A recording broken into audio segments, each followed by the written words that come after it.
and Oddworld.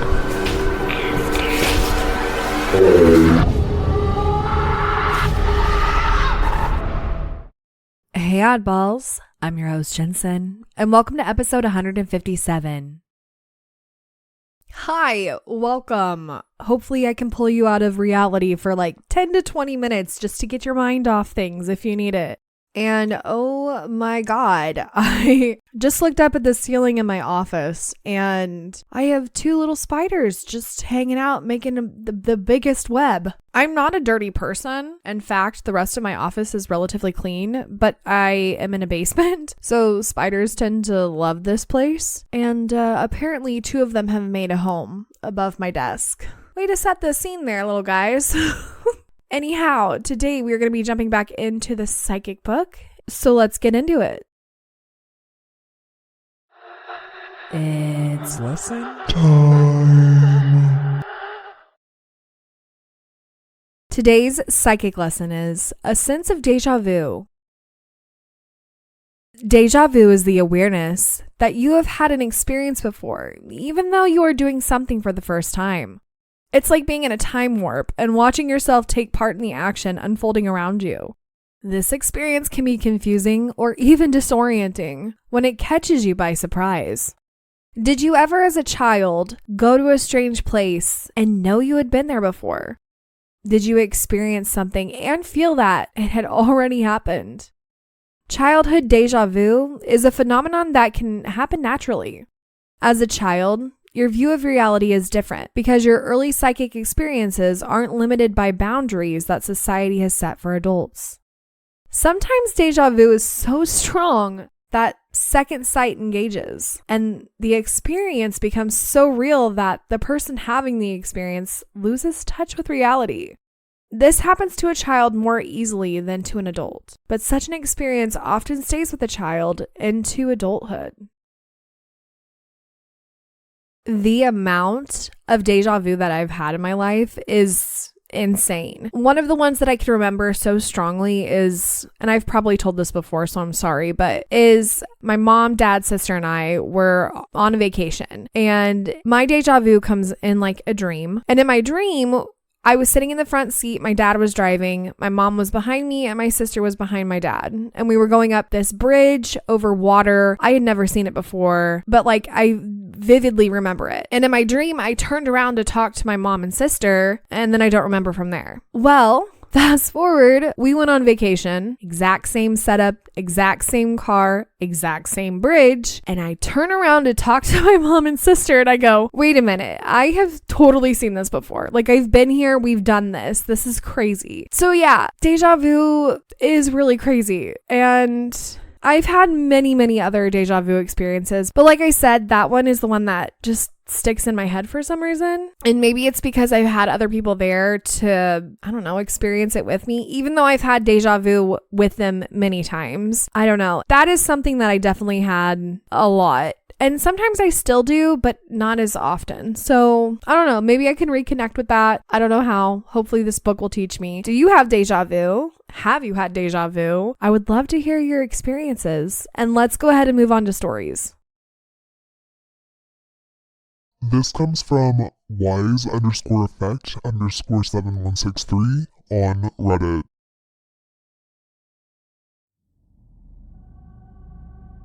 So for context, me and my boyfriend tend to walk our dogs late at night due to them being reactive. Tonight we walked them and left around 12:45 a.m. Our route goes through a graveyard and we walk around and then to a park. During walking in the graveyard, I tend to talk to the graves, but today I decided to read their names and simply say, I hope you're resting well, which is a common thing, but I haven't taken the time to read them before. Nothing happened in the graveyard, so has no correlation, but I feel the need to mention. It was around 20 minutes later when we were walking down a long, dead road, only lit by street lamps, that we had a very creepy encounter with a man in a suit, humming. It's 1:15 a.m. on a Tuesday, and we live in a small town. And this is unusual, to say the least. Now, one of our dogs is reactive, but only to other dogs due to trauma from being attacked. But this time around, she reacted to this man. Started whining and getting stiff, pulling and trying to bark at him, which she normally only ever does to other dogs. At first we thought she'd seen a fox, but even then, her reacting like that due to a fox is very strange. We carried on, but it's what happened next that made me question how these two encounters may have been in correlation. While walking past this humming suit man, I see what seems to be a woman in baggy clothes walk in the distance toward us. 2 minutes later, we get in the park, which is fully gated with around a 6-foot barred fence, which is where we let the dogs off to have a run. This woman is walking directly past us, very close to this bar fence, just staring at us. I never saw her features, but could very obviously tell. This made me hesitate to let the dogs off. This happened at the bottom for the small field. In the end, she looked forward and carried on walking, so we carried on. Me and my boyfriend started our way up the field towards the entrance. I was just talking to him about a dream I had when I was younger, when I looked at him and noticed the same woman in the corner of my eye, standing in the pavement outside the park, basically nose against the bars, staring at us, not moving. I said quite obviously, "She's staring at us." My boyfriend then turned his head and saw her, then said quite loudly for the time of night, "What the fuck?" As soon as he said this, she turned around in a fast, strange manner and walked away. We didn't see her again, but both of us were very freaked out at these colliding encounters and very soon headed home. I'm a spiritual person, and I feel in my heart these people weren't human.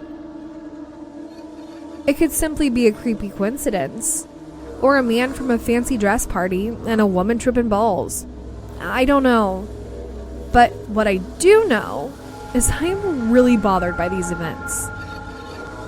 Do you think they were spirits minding their business, curious, or a warning of some kind?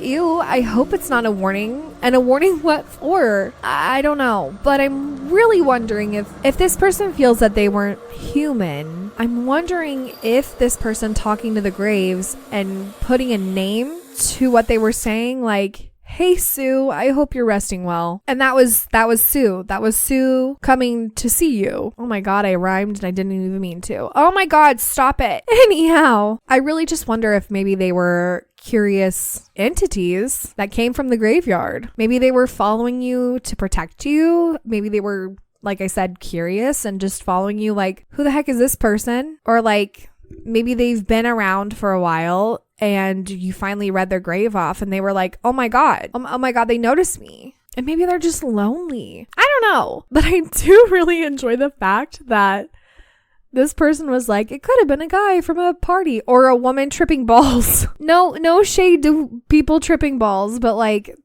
that's funny because yeah, that's like the very obvious answer. But I really think that if this person feels that they're not human, then they have had to come from the graveyard. Maybe? Or maybe you woke something up by talking in the graveyard and saying names. I don't know. But it does make my spine tingle to think that there is some, I don't know, I guess creepy woman looking through the fence at you in the middle of the freaking night while you're just trying to let your dogs run. Like, just something about that just feels like a horror movie. Hate it. Gives me chills. It also doesn't really help with the fact that it is storming here today and I have these damn spiders above my desk. I'm just a little extra creeped out today. Spiders don't really creep me out, but like it's setting up. This scene is here and it's spooky. It's a spooky scene. And this story is just the beginning. So if you have any ideas as to what these beings could be, let me know. And let's go ahead and move on to the next story. This comes from Casey Maye on Reddit. For months now, my boyfriend has told me he thinks there's a skinwalker in the woods next to our apartment. He said at night he would hear, "Hey, Edward." I would go out with him to listen for it, but I could never hear it. Today, just this morning at 4:50 a.m., I'm heading out the door to wait for my ride to work. I'm locking the door and I hear, "Hey, Casey." I turn to look around and I hear it again, clear as day. Oh, hell no. I went back inside to get my boyfriend to ask him to walk me downstairs. It scared the shit out of me. I don't think I can just go outside at night by myself anymore. What is it with freaking scary shit happening in the middle of the night? I mean, just at night, period, but like at night around that literally AM marker, 12 a.m. to freaking the sun coming up a.m. It's because it's dark. It's because it's dark. But like, what is this? And the fact that this person went out looking for this thing to say, "Hey, Edward," and then ended up being by themselves and hearing, "Hey, Casey." Absolutely not. Because my brain goes to two areas, okay? One is it's a real freaking person and they're stalking you, and that's scary as hell, okay? Don't like that, because guess what? People, real life people, are way more scary to me than like the actual paranormal itself. Now, don't get me wrong. I would still piss myself if I heard, "Hey, Jensen," like at 4:50 a.m. and nope. So if it's not a person, then what the hell is it? I mean, it very well could be a skinwalker, but I'm also wondering if it's a mimic. And I don't know what it is with these damn mimics lately, but I'm telling you, there's an epidemic around mimics. I'm calling it right now, okay? I'm calling it right now because a lot of people are saying skinwalkers, but I'm wondering if they're mimics because they're very closely related. It just depends on how these two people heard their names. Like, did it sound like somebody they knew, or was it just a random voice? Either way, it really creeps me out. Like, just imagine it from this person's point of view. You go to lock your door to leave for work and you freaking hear your name being called. Well, you hear, "Hey, put your name there." You know, like that would scare anybody, or at least make anybody question, what was that? Like, nope, I'm so good. But what do you guys think this is? Do you have a paranormal story, like either story today or any paranormal story in general? I am all ears, love to hear them. And I hope you enjoyed today's episode. And well, it's an odd world after all. Oddballs, thank you for listening. And if you enjoyed today's episode, don't forget to leave 5 stars or thumbs up on whatever podcast platform you listen on. If you have any comments for this episode, comment below or head over to Instagram and comment on this episode's preview. To submit a story or for more information, go to itsanoddworldafterall.com.